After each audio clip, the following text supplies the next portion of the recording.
حج کی ابتدا 8 ذی الحج سے ہوگی۔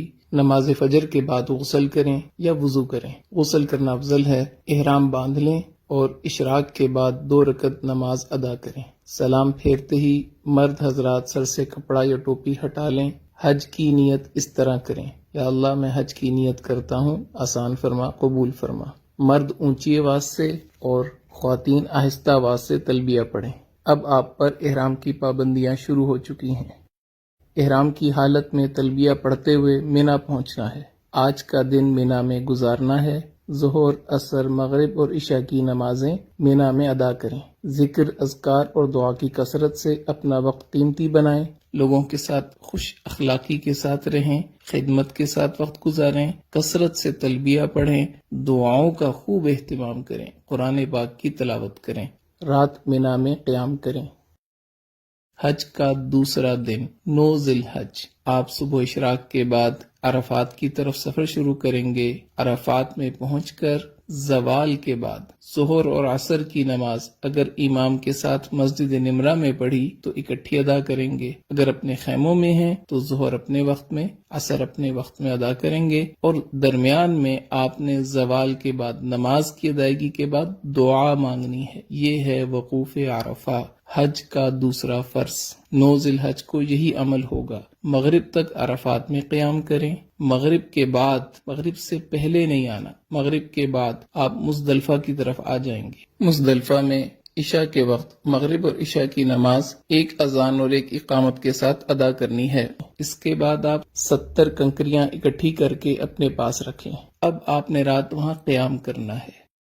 10 ذی الحج، حج کا تیسرا دن، اور آپ اس وقت مزدلفہ کے میدان میں ہیں۔ فجر کی نماز ادا کرنے کے بعد وقوف مزدلفہ یعنی مزدلفہ کے میدان میں کھڑے ہو کے دعا مانگنا یہ حج کا پہلا واجب ہے۔ اس کے بعد آپ جب سورج تھوڑا طلوع ہو جائے تو رمی کے لیے منا کی طرف چلیں گے۔ یاد رکھ لیں 10 ذی الحج آج آپ نے 5 واجب پورے کرنے ہیں، ایک فرض کی آخری ادائیگی کرنی ہے۔ پہلا واجب وقوف مزدلفہ ادا ہو گیا۔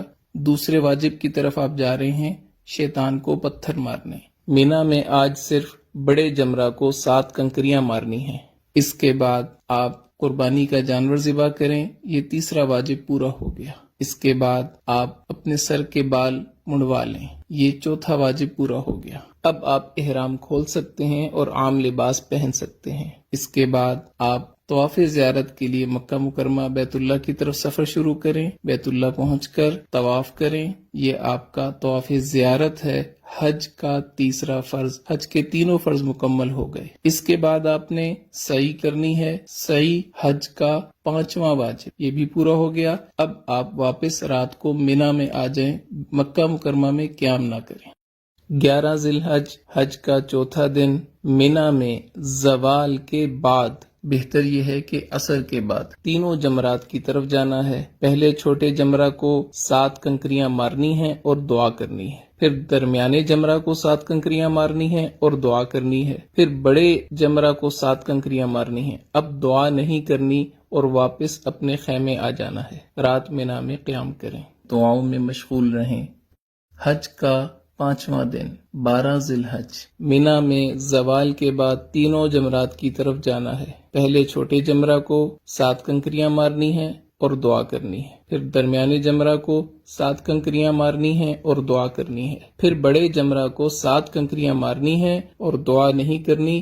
اب آپ کے پاس اختیار ہے، اگر آپ رات مینا میں قیام کرنا چاہیں تو 13 کی رمی آپ کے ذمہ ہوگی۔ اگر آپ رات قیام نہیں کرتے، آپ واپس مکہ مکرمہ اپنی بلڈنگ میں آ سکتے ہیں۔ بہتر یہ ہے کہ اپنے خیمے میں آئیں اور 13 ذی الحج کی رمی زوال کے بعد تینوں جمرات کو پتھر مارنے کے بعد مکہ مکرمہ واپس آ جائیں۔ اب صرف ایک واجب رہ گیا، طواف وداع۔ وداع یعنی رخصت ہونے والا طواف، یہ حج کا 6واں واجب ہے۔ آپ کے سارے مناسک پورے ہو گئے، 3 فرض آپ نے پورے کیے، 6 واجب آپ نے پورے کیے، آپ کا حج مکمل ہو گیا۔